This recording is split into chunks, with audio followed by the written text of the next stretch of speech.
আপনি তো বর্তমানে Asia Pacific federation of human resources ম্যানেজমেন্টের প্রেসিডেন্ট হিসেবে কাজ করছেন। আবার আপনি Bangladesh society for human resource management অর্থাৎ বিএসএইচআরএম এর প্রেসিডেন্ট হিসেবে দীর্ঘদিন ধরে কাজ করছেন। তো বাংলাদেশের জব মার্কেট সম্পর্কে আপনার খুব ভালো একটা অভিজ্ঞতা আপনার দীর্ঘ কর্মজীবনে আপনার হয়েছে। পাশাপাশি আপনি বিভিন্ন দেশ ট্রাভেল করছেন, বিশেষভাবে আপনি Asia Pacific federation of human resource ম্যানেজমেন্টের প্রেসিডেন্ট হিসেবে বিভিন্ন জায়গায় গেছেন। তো আমাদের এখন যে পরিমাণ জব ডিমান্ড আছে আর জবের যে সাপ্লাই আছে এর মধ্যে একটা বিশাল একটা গ্যাপ আছে। তো স্বাভাবিকভাবেই আমরা যদি ওভারসিজ মার্কেটে যদি আমাদের ছেলেমেয়েরা যেতে পারে তাহলে আমাদের যে এমপ্লয়মেন্টের ক্ষেত্রে যে ক্রাইসিসটা আছে এটা আমরা খুব ভালোভাবে মোকাবেলা করতে পারি। তো আপনার এই দীর্ঘ অভিজ্ঞতার আলোকে আমাদেরকে কি একটু বলবেন বাংলাদেশিদের ওভারসিজ জব মার্কেটে অপরচুনিটিগুলো কেমন, মানে কী ধরনের অপরচুনিটি আছে এবং সেগুলো আমরা কিভাবে গ্র্যাব করতে পারি? Thank you. বিষয়টা খুবই গুরুত্বপূর্ণ এবং আমি আপনাকে অনেক ধন্যবাদ জানাই যে এই বিষয়টা আপনি উঠিয়েছেন। আমাদের প্রবলেম হলো যে আমাদের মনে হয় যে আমরা যে একটা গ্লোবালাইজেশনের জগতে আছি, যে বাংলাদেশের যে ক্ষুদ্র ভূখণ্ডের মধ্যেই যে আমরা সীমিত না, এই বিষয়টা আমরা ভুলে যাই।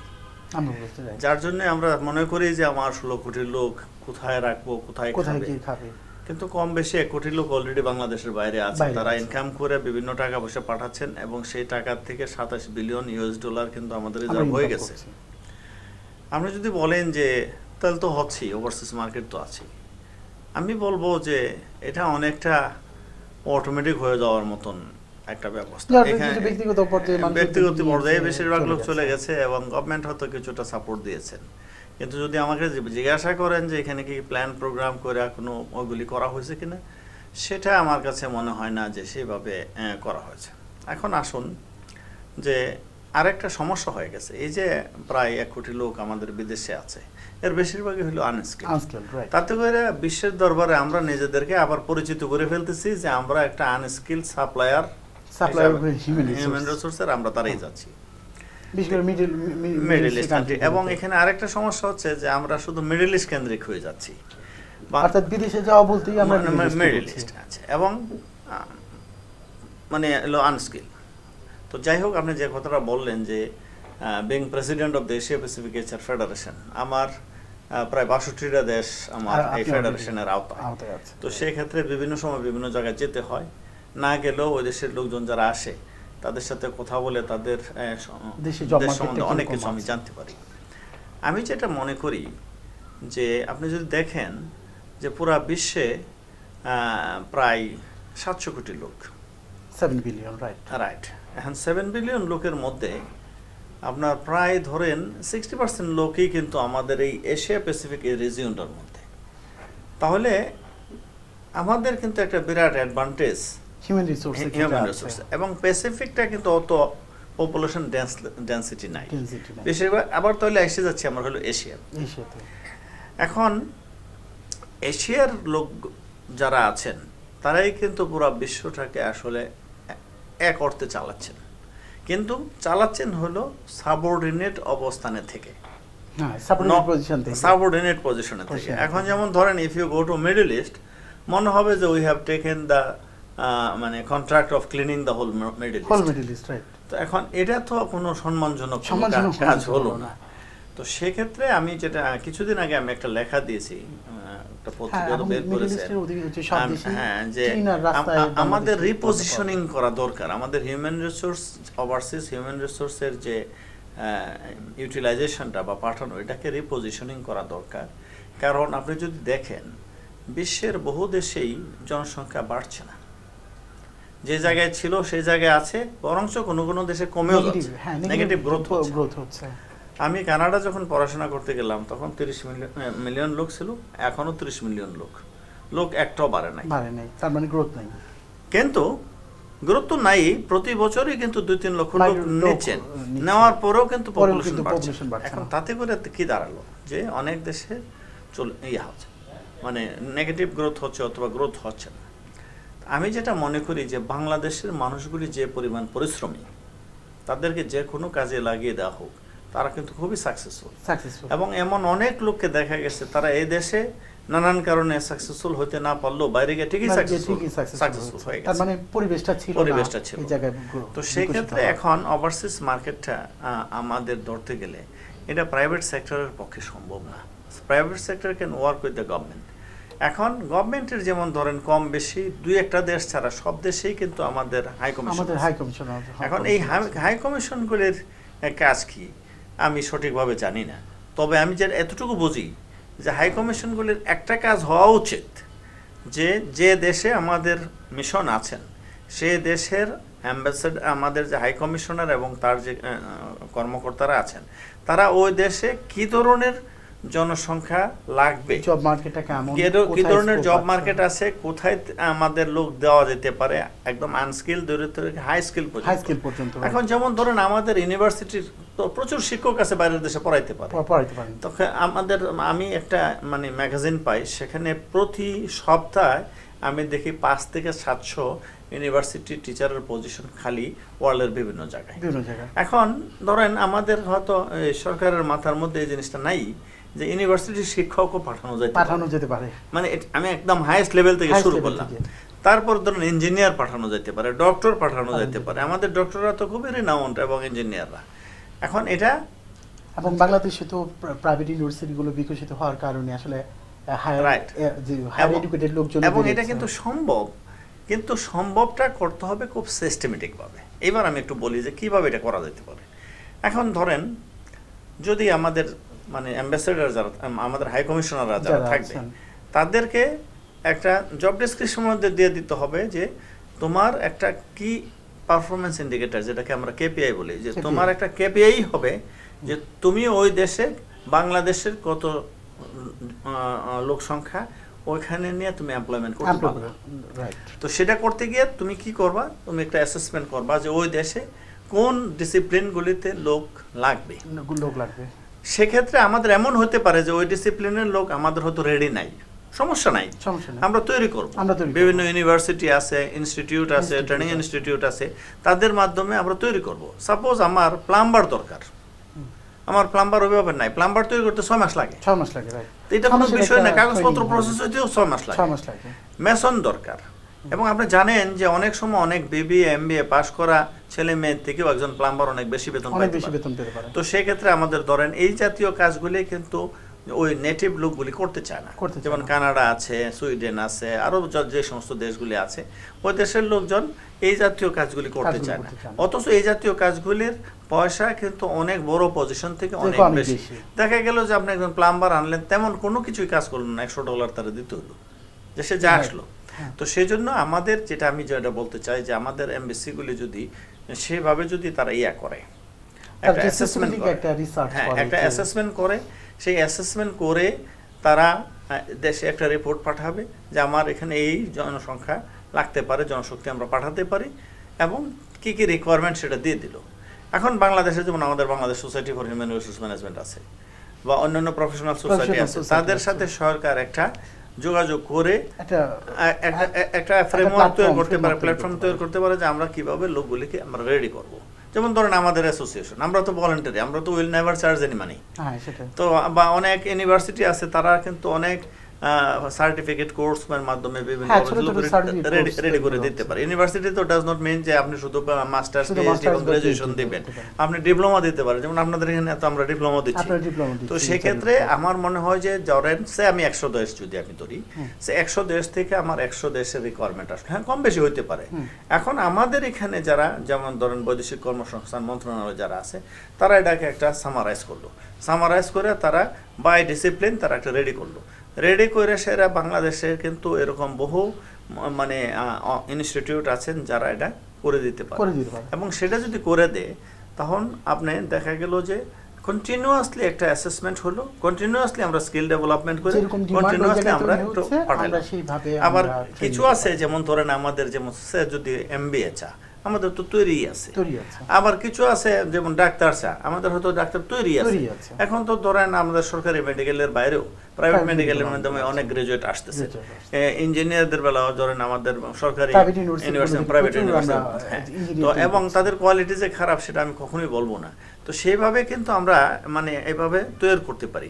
এখন প্রবলেমটা যেটা হতেছে যে আমাদের একটা প্রাইভেট অর্গানাইজেশন বা একটা অ্যাসোসিয়েশন আমাদের মতন, আমরা তো সারা বিশ্বের অ্যাসেসমেন্ট আমরা করতে পারবো সম্ভব না। হোয়াট আই এম সাজেস্টিং যে একটা যে আমাদের সিস্টেম অলরেডি আছে, আমাদের হাই কমিশন আছে, সেখানে লোকজন আছে, এখন শুধু এগুলিকে একটু অ্যাক্টিভেট করলেই তারা একটা মানে চাহিদা পাঠালো, সেই চাহিদা অনুসারে আমরা লোকগুলি রেডি করে আমরা পাঠালাম, এবং একটা কন্টিনিউয়াস প্রসেসের মাধ্যমে আমি যেভাবে দেখি as a president of Asia Pacific HR federation, আমার কাছে মনে হয় 3 থেকে 4 কোটি লোক আমরা বহির্বিশ্বে আমরা পাঠাতে পারবো, আনস্কিল থেকে ধরে সুপার স্কিলস পর্যন্ত এটা সম্ভব।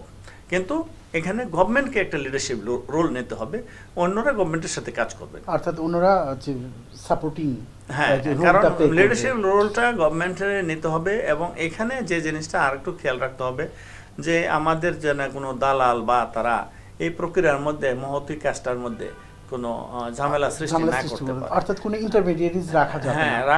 হ্যাঁ, রাখলেও খুব স্ট্রিক্ট কন্ট্রোলের মধ্যে রাখতে হবে, মনিটরিং রাখতে হবে। যেমন ধরেন আমাদের যে মালয়েশিয়াতে একটা উদ্যোগ চলছিল, কতটুকু কি হয়েছে আমি জানি না, যে এত টাকার বেশি নেওয়া যাবে না, গভর্নমেন্টও চেষ্টা করছিল, কিন্তু মালয়েশিয়ার প্রোগ্রামটা তবে মাঝখানে আবার একটু হয়ে গেল, হ্যাম্পার হয়ে গেল। তো আমি যেটা বলবো যে আমাদের এতগুলি ব্যাংক, বহু ব্যাংক বিজনেস করতে পারছে না, আমরা 5টা ব্যাংকে আমরা ইনভেস্টমেন্ট করে দিতে পারি যে এই লোকগুলি তৈরি হওয়ার পরে তার বিদেশে যাওয়ার সমস্ত টাকা তোমরা বহন করবা, সে ওখান থেকে তোমার অ্যাকাউন্টে টাকা পাঠাবে, তোমার কিস্তিটা রেখে বাকি টাকাটা তার অ্যাকাউন্টে ট্রান্সফার করবা, ভেরি ইজি, একটি পয়সাও লাগবে না, জমি বিক্রি করতে হবে না, বাড়ি বিক্রি করতে হবে না, কিছুই করতে পারবে না। কিন্তু এই ক্ষেত্রে মানে কি কোনো টেকনিক্যাল প্রবলেম আছে না? যেমন আমি হয়তো গেলাম, তারপরে পরবর্তী সময় আমি হয়তো ব্যাংকে রিপেটা করছি না। না, আপনি তো যাবেন তো ওই কোম্পানির সাথে, তো ব্যাংকের একটা এগ্রিমেন্ট হয়ে যাবে, এগ্রিমেন্টটা হবে যে কোম্পানিতে জব নিয়ে আমি যাচ্ছি, হ্যাঁ, ওই কোম্পানি বেতনটা পাঠাবে এই ব্যাংকে, ব্যাংক আপনার কিস্তিটা রেখে বাকি টাকাটা তার ওখানে এটা তো কোনো সমস্যাই না।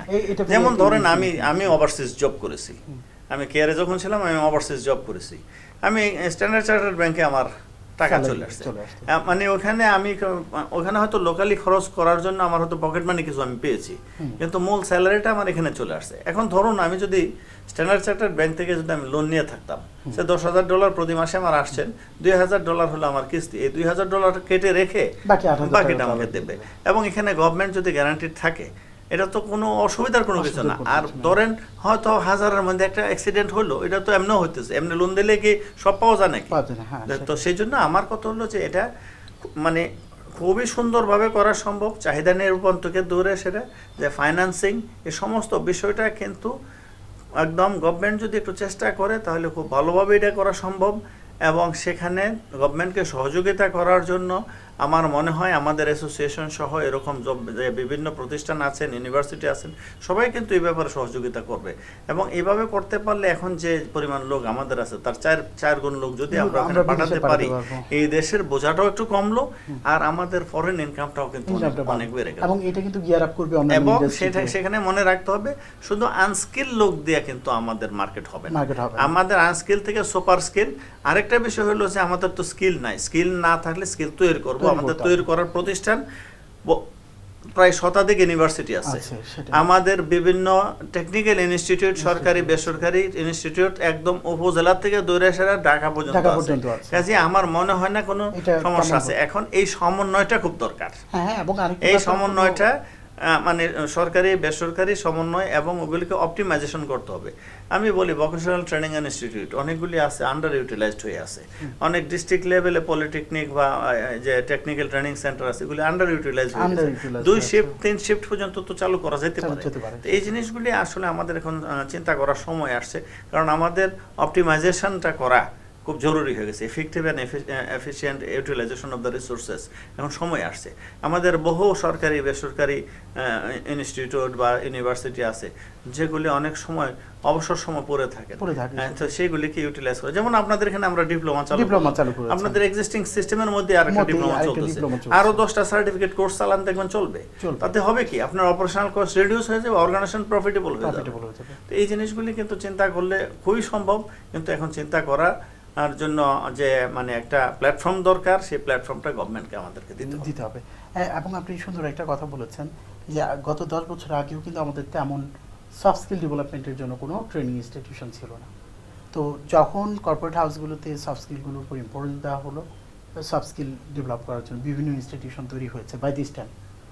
তো যদি আমাদের আসলে ওভারসিজ এই অপরচুনিটিগুলো তৈরি হয়, বিভিন্ন প্রাইভেট বেসরকারি উদ্যোক্তা আছেন যারা এই ট্রেনিং ইনস্টিটিউশনগুলো অবশ্যই হবে, এবং সেই ক্ষেত্রে কিন্তু মানুষ আগে এগিয়ে আসবে। এবং আপনার প্রস্তাবনা থেকে আমি একটা চমৎকার জিনিস দেখছি যে আপনি একটা হলিস্টিক সলিউশন দিচ্ছেন, যে অর্থাৎ আপনি মার্কেট কিভাবে অ্যাসেসমেন্ট করতে হবে, যে কোন দেশে আমাদের লোক পাঠানোর জন্য কি ধরনের অপরচুনিটি আছে, তাদের কি ধরনের স্কিল যে রিকোয়ারমেন্টস আছে, এইটা পাঠিয়ে দেওয়ার পরে আবার বিভিন্ন অ্যাসোসিয়েশনগুলো আছে, প্রফেশনাল অ্যাসোসিয়েশন, এদের সাথে সমন্বয়ের মাধ্যমে আবার আমরা যদি ব্যাংকেও যদি অ্যালাইন করে নিতে পারি, সেক্ষেত্রে ফাইন্যান্সিয়াল প্রবলেম ও রিডিউস হয়ে যাবে। আমি আরেকটা জিনিস যোগ করি, চমৎকার একটা সলিউশন আরেকটা যোগ করি। মনে করেন যার স্কিল নাই, তার স্কিল দেওয়ার জন্য আমরা সেই ব্যাংকের সাথে যে ইয়েটা হবে, ইউনিভার্সিটি বা ইনস্টিটিউটগুলি ব্যাংকের কাছ থেকে পেমেন্টটা পেয়ে যাবে। এখন ধরেন আমি 6 মাসে একটা প্লাম্বিং ট্রেনিং কোর্স করলাম, 20,000 টাকা আমি চার্জ করলাম বা 30,000 টাকা চার্জ করলাম, ওই লোকের কাছ থেকে আমি টাকা নেব না। আমি বলবো যে ব্যাংকেই তার যে এগ্রিমেন্টটা হয়েছে, সেই এগ্রিমেন্টের ভিত্তিতে এই 20-30,000 টাকা ইউনিভার্সিটি বা ইনস্টিটিউটকে ব্যাংক দিয়ে দিবে, তার এয়ার ফেয়ার দেবে, তার যে অন্যান্য খরচ দেবে, এবং যাওয়ার পরে পুরা যে লোনটা হবে সেটার উপরে কিস্তি করে সে টাকাটা ফেরত নেবে। অর্থাৎ আমি চাচ্ছি যে গ্রামেরা বিদেশে যেতে চাচ্ছে, তার পকেটের জন্য একটা পয়সা খরচ না যায়, এবং সে যেন কোনো দালাল বা খপ্পরের আন্ডারে না পড়ে, এবং সেখানে গভর্নমেন্ট একটা গ্যারান্টারের মতন থেকে ব্যাংকের মাধ্যমে পুরো বিষয়টাকে তার ব্যবস্থা করে দিবে। এবং এটা সম্ভব তাতে হবে কি, দেখেন আমি তো গ্রামের মানুষ, অনেকে আছেন যে একটা জমি বিক্রি করে 3 লাখ টাকা দিয়ে সৌদি আরব গেছে, 10 বছর থেকে আসছে, 20-30 লাখ টাকা রোজগার করে আসছে, আইসা দেখে যে জমিটা বিক্রি করে গেছিল 50 লাখ টাকা হয়ে গেছে, তাহলে তো তার পুরো পরিশ্রমটাই বেকার গেল। তো সেই জন্য এইভাবে আমি বিদেশে লোক পাঠাতে চাচ্ছি না। বিদেশে যাবে লোক কোনো সম্পদ নষ্ট না করে, কারণ এটা আসলে গরিব মানুষরা এগুলি কিন্তু বোঝে না। আমি নিজেও একটা জমি এক জায়গায় থেকে কিনছিলাম, কিন্তু দেখা গেছে এটা 100 গুণ দাম বেড়ে গেছে।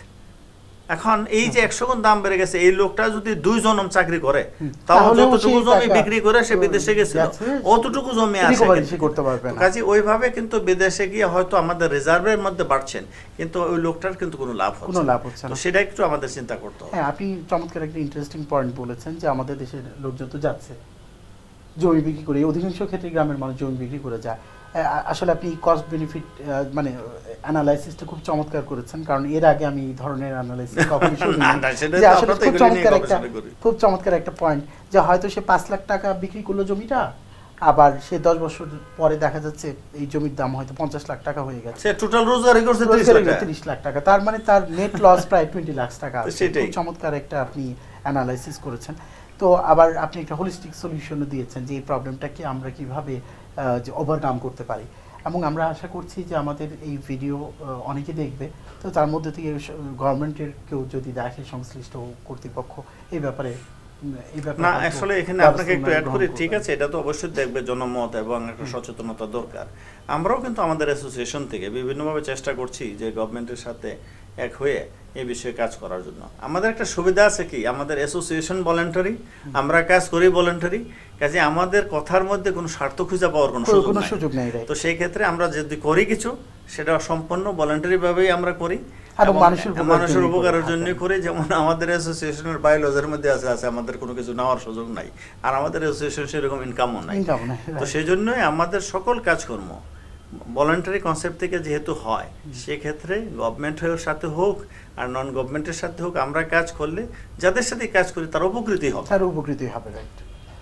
তো আপনার সঙ্গে আলোচনা করে খুব ভালো লাগলো। আপনি বেশ কয়েকটা গুরুত্বপূর্ণ পয়েন্ট আপনি রেজ করেছেন। আরেকটা ব্যাপার হচ্ছে আপনার একটা নতুন একটা অ্যাপ্রোচও দিয়েছেন, যে অর্থাৎ আমরা ওভারসিজ মার্কেটকে কীভাবে এক্সপ্লোর করতে পারি। আমার মনে হয় যে অনেক বেশি সুপিরিয়র একটা মডেল আপনি আমাদেরকে প্রপোজ করেছেন। তো আমাদের আজকে এই প্রোগ্রামে আপনার মূল্যবান মতামত দেওয়ার জন্য আপনাকে ধন্যবাদ। আমাকেও ডাকার জন্য, বিশেষ করে ইউনিভার্সিটির সাথে আমি দীর্ঘদিন যাবৎ জড়িত, এবং এই ইউনিভার্সিটি যে এরকম একটা মহতি উদ্যোগ নিয়েছেন, সেটার সাথে আমি নিজেকে সম্পৃক্ত করতে পেরে আমি খুবই আনন্দিত। ধন্যবাদ আপনাকে।